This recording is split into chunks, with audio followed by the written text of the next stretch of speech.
Sœurs et frères, peut-être qu'on peut approcher un peu la caméra.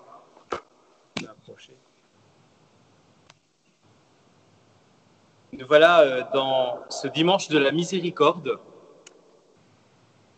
ce dimanche où nous sommes invités à la foi. Et avoir la foi aujourd'hui n'est pas toujours si simple.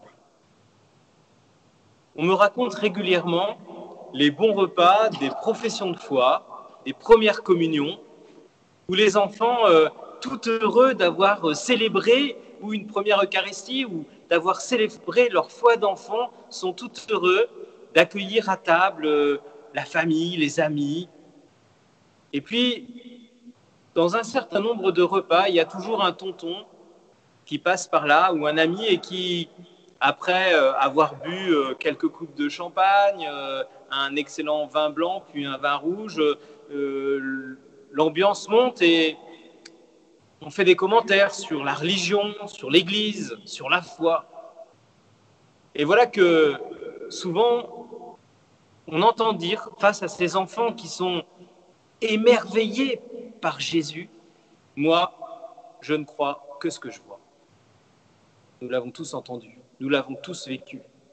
Et on m'a raconté un jour qu'un de ces enfants, qui venait tout petit, il venait de faire sa première communion, il connaissait le texte de la parole de Dieu.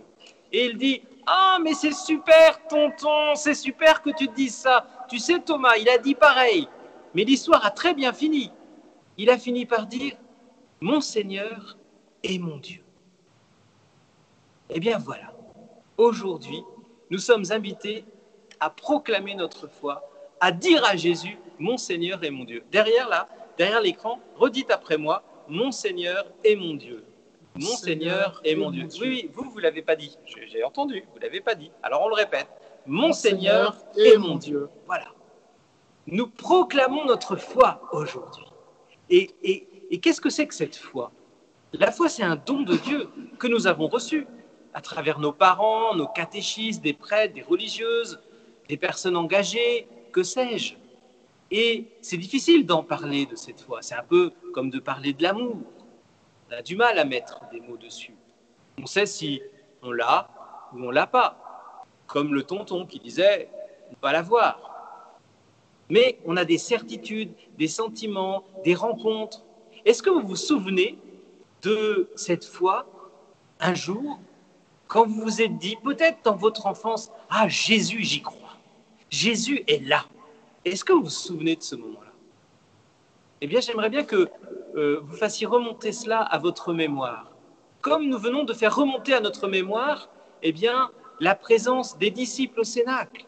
Comme nous avons fait remonter à notre mémoire ce texte dont vous n'avez pas entendu tout à l'heure les paroles et que Jean-Luc est venu lire, ce texte des Actes des Apôtres, les premiers chrétiens, Acte 2, 42, à retenir par cœur, ce moment où les premiers chrétiens se rassemblent pour partager la parole de Dieu, pour écouter des enseignements, partager le pain et le vin, partager leurs biens. Bref, faire église. Comment est-ce que vous vous souvenez que dans cette église que nous formons toutes et tous aujourd'hui, église confinée, église domestique, là où nous sommes, et qui dans quelques semaines pourra à nouveau se rassembler certainement, ce moment important où vous pouvez vous dire, vous vous souvenez, « Ah, Jésus, tu t'es révélé à moi. » Et puis peut-être que vous n'avez plus de mémoire de ce moment-là.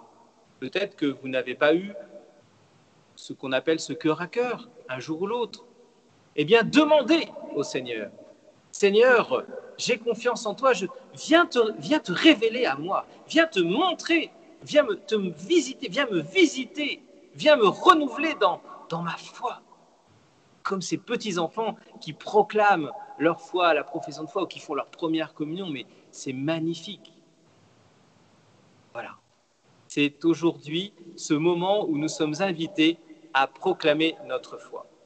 Le deuxième point que je voudrais évoquer avec vous, c'est cette foi qui nous est donnée. Comment est-ce que nous la faisons grandir? Comment est-ce que nous la développons dans l'Église? Eh bien, justement, c'est dans l'Église. Dans cette Église que nous formons ensemble, eh bien, cette Église, elle est là pour nous accueillir et pour nous donner la parole de Dieu, pour nous offrir la parole de Dieu. Bien sûr qu'il y a les sacrements. Le sacrement de l'Eucharistie, dont beaucoup souffrent de ne pas pouvoir le recevoir. Mais dans l'Église, nous croyons, dans cette Église qui est née au pied de la croix, qui est née à la Pentecôte, dans cette Église que vous formez là où vous êtes, cette Église confinée, cette Église de famille, d'amis, cette Église où vous êtes tout seul, vous n'êtes plus seul. À travers ces réseaux sociaux, à travers ces échanges que nous avons, nous pouvons dire que quand 2 ou 3 sont réunis en mon nom, alors je suis au milieu de vous. Alors, nous pouvons prendre le temps de méditer la parole de Dieu. Relisez tous les textes d'évangile de la résurrection. Faites-vous plaisir. Regardez Jésus ressuscité avec ses disciples.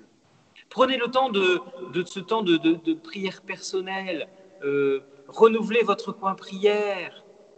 Bref, faites Église pour que cette foi que vous avez reçue, que nous avons reçue, puisse grandir, puisse se bonifier, puisse être enthousiaste, afin que quand on nous voit, on ait envie de suivre, pas nous, mais on ait envie de suivre le Christ. Alors, en ce dimanche de la miséricorde, nous sommes invités donc à proclamer « Mon Seigneur et mon Dieu ». Parce que ce Dieu auquel nous croyons, ce n'est pas un grand barbu qui tirerait des ficelles en disant aujourd'hui, je vais me venger du monde qui ne veut pas m'écouter, alors je vais leur donner le coronavirus, comme on peut entendre dans certains courants. Ce n'est pas la foi chrétienne. La foi chrétienne, c'est de savoir que nous sommes aimés d'un amour incroyable qui nous donne la miséricorde. Et si Jésus est mort sur la croix, c'est pour nous donner la miséricorde. Alors c'est pour ça que Saint Jean-Paul II a offert à l'Église ce dimanche de la miséricorde. Ce dimanche où on rappelle que parce que nous avons la foi, parce que nous avons accueilli l'amour de Jésus, eh bien nous pouvons dire oui, Dieu nous pardonne, Dieu nous donne sa miséricorde. Et c'est cette miséricorde qui nous fait vivre. Alors je vous invite, pendant quelques notes de musique, avant que nous prions ensemble, et que j'aille chercher le texte que j'ai laissé derrière moi pour prier Sainte Faustine, qui est l'apôtre de la miséricorde. Je vous invite pendant un instant à faire mémoire donc de ce moment où vous avez vécu ce cœur à cœur avec Jésus, peut-être quand vous étiez petit. D'oser dire à Jésus, Jésus, j'ai confiance en toi, mon Seigneur et mon Dieu. Et puis, de vous dire, qu'est-ce que je peux mettre en place pour que ma foi s'épanouisse, pour que ma foi grandisse, afin que je me laisse toucher par les rayons de la miséricorde, comme sur cette icône du Christ miséricordieux, que ces rayons de l'amour viennent me toucher, me faire grandir dans la foi, faire chasser toute anxiété, toute angoisse du confinement, afin que j'accueille la paix que Jésus veut pour moi. 3 fois dans l'Évangile, Jésus nous dit « La paix soit avec toi ».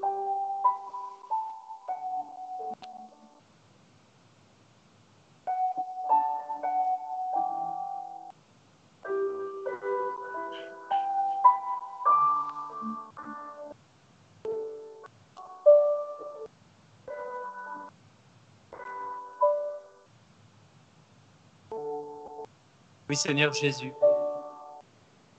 j'ai confiance en toi. Je veux bien accueillir ta paix. Toi qui es mon Seigneur et mon Dieu. Viens Jésus dans ma vie. Viens Jésus dans la vie de ma famille. Viens Jésus chez mes amis, dans mon travail, dans ma profession, dans mon association, dans mon groupe relationnel. Viens Jésus, j'ai confiance en toi.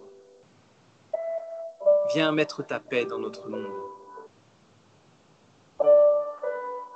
La paix soit avec toi.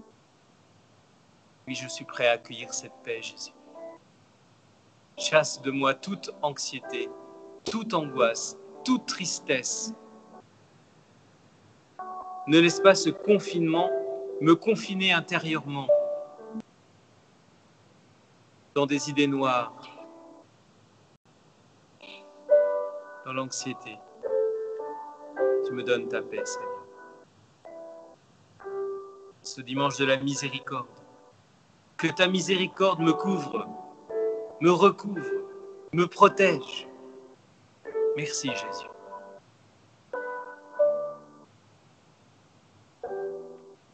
Et avec sœur Faustine, qui a reçu cette image que vous voyez du Christ miséricordieux, réentendons cette parole de Jésus qui a été donnée à sœur Faustine et qui est prophétique pour nous en ce moment. Voilà ce que Jésus dit à sœur Faustine. Je t'envoie vers toute l'humanité avec ma miséricorde. Je ne veux pas punir l'humanité endolorie, mais je désire la guérir en l'étreignant sur mon cœur miséricordieux.